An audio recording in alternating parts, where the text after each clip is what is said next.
It's time for another episode of Polycultures and Guilds. We're going to go ahead and dissect this whole crazy tangle, so stick with us. It's a whole bunch of berries and a couple of nuts. So this guild has a similar origin story to the last one I talked about with the chestnut, plum, and peach. I'm going to link here to that video so you can watch that too. But this was the same deal where we had two white pines. They were very old and doing poorly that we had cut down very early. This was in 2009, and we left the stumps, we turned the tops into charcoal and milled some of them, and so all of this guild is planted into the succession to soak up all of the excess nutrient and light that's now available because these two trees are gone. So it's making the best out of not a bad situation, but just, the death of two trees. And what we've got here, so let me get you oriented. This way is south, that way is north. So you can see everything's organized based on sun axis. The tallest members are to the north. The shorter members are to the south. The shortest members are the southernmost in this particular guild. So in this case, some of the lowest stuff we have are profusion sorrel, alpine strawberries. There's some sedum in there. Good King Henry is starting to get established and spread throughout. That's a nice one right there. It can deal with the shade. Chervil is starting to naturalize, and it likes the edges here, which I'm happy about. It kind of creeps into the lawn a little bit. We've got an angelica. It's all kind of like moist, shade-tolerant, ground-covering things. The first layer up, we get into the currants. So we've got a red currant. These are rovata.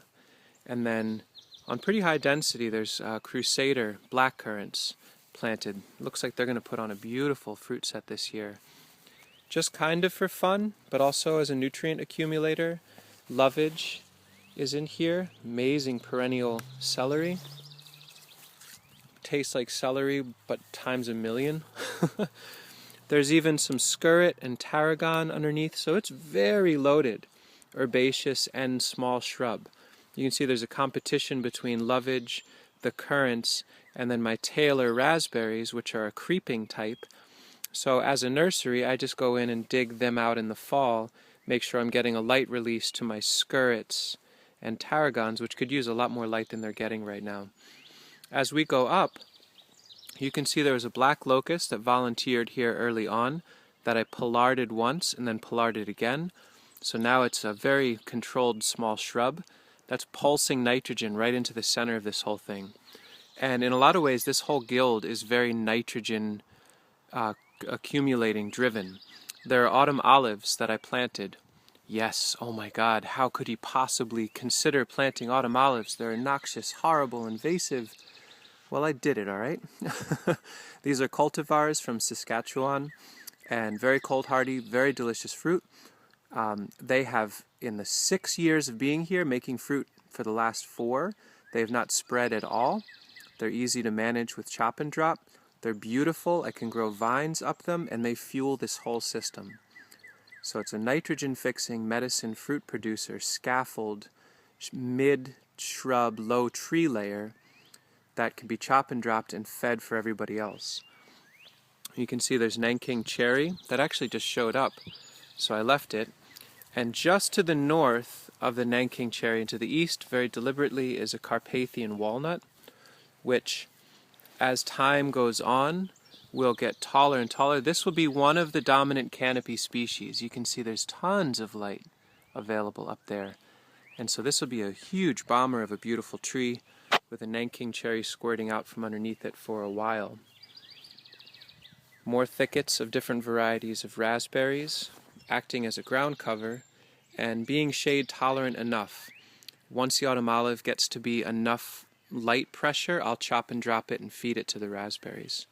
Let's look at this from another angle. So now I'm on the northwest corner of this. Those are the two, we were just standing right there looking at the Carpathian walnut.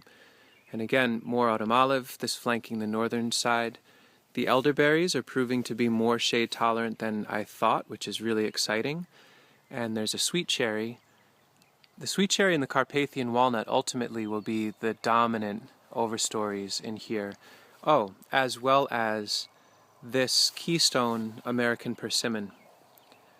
Very much excited about making sure that that does well. And it's in position now to be a beautiful, very happy canopy tree.